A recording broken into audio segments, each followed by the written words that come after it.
10 তাৰিখে হেল্থ ডিপাৰ্টমেণ্টৰ 3rd grade পোষ্টসমূহ আৰু কিছু 4th গ্ৰেড পোষ্টৰ ৰিজাল্ট ঘোষণা হ'ব।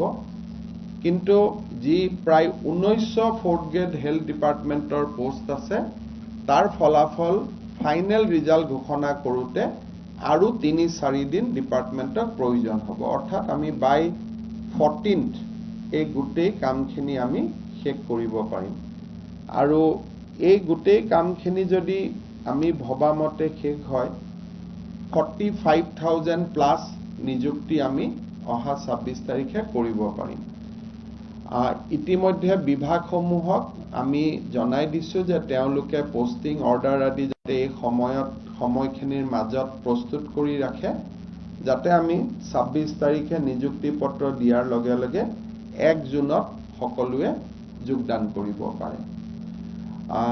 ঘৰে ঘৰে গৈ হিচাপ কৰিব যে 1 লাখ হ'ল। আৰু এটা কথা, এতিয়া মোৰ প্ৰক্ৰিয়াটো শেষ হোৱা নাই কাৰণ আমি অহা মাহত মোৰ আশা কৰিছো যে জুলাই মাহৰ ফাৰ্ষ্ট উইকত আমি আৰু 10,000 পোষ্টৰ এডভাৰটাইজ দিম। 10,000 প্লাস হ'ব।